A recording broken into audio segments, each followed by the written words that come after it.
Okay, once again, that's Ava, number 140. Now, let's have here our next participant. Number 204, it's Kali. Hello, Kali. Wow, you look so pretty, Kali. May I know how old are you, Kali? 6. 6 years old, Kali. Sino kasama mo today? Mommy, Ninang, and my little sister. Wow, what's the name of your little sister, Kali? Sheka. Sheka. Do you want to say hi to Sheka? Hi. Wow! Oh, Sheka, it's nice to see you. Okay, so Kali, since ikaw ang ate ni Sheka, right? So, ano yung lagi niyong nilalaro ni Sheka? Hide and seek. Hide and seek. Minsan ba makulit si Sheka? Apo. Opo.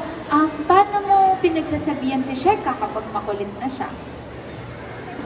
Sheka, behave. Si Mommy natutulog. Oh, galing naman. So, binabibehave mo. Nakikinig po ba si Sheka? Di po. Yun yung plot twist. Hindi po. Oh, okay. Pero kahit ganun, love mo si Sheka? Apo. Opo, ang galing naman. So, bukod sa hide and seek, kayo ba ay may mahilig kayong sumayaw o kaya kumanta ni Sheka pareho? Or anong favorite banding niyo bukod sa paglalaro?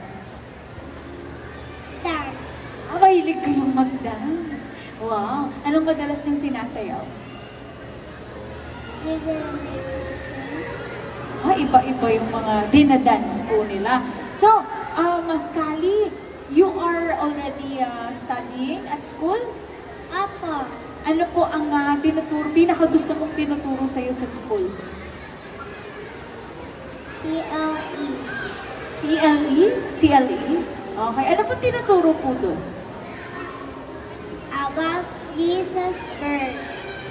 Wow, about Jesus. Nice. Ano yung pinaka-favorite mo na natutunan doon? Ano yung hindi mo malilimutan? Jesus. Si Jesus. Okay. Para doon sa ibang kids, hindi kasi nila kilala si Jesus. Pwede mo bang ipakilala sino si Jesus? Si Jesus ay nasa langit at pinapakabait tayo. Wow, dapat magpakabait tayo. Tama po ba? Po. Do you want to meet Jesus as well? Apo. Opo, dapat. Di ba kasi yung iba, ayaw ata nila eh. Anong masasabi mo dun sa ibang kids? Sabi nila, ayoko, natatakot ako pumunta sa langit. Hindi po kasi mabait po yun. Ha?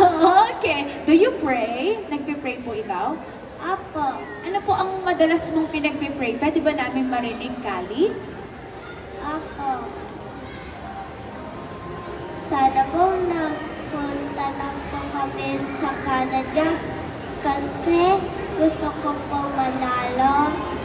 Oh, gusto mong manalo ngayon. So pag nanalo kayo, alam mo ba, hindi kayo sa Canada pupunta, sa Hong Kong. Gusto mo yon? Apo. Wow! Okay. So, ngayon, dahil porsigido ang ating participant na makapunta ng Hong Kong, kasama ang kanyang mami. Ayan, ano ang yung gagawin today? Dance with baton. Dancing with baton. Are you ready, Kali? Apo. Yeah.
I love that you ended that with that pose. You're so good, Kali.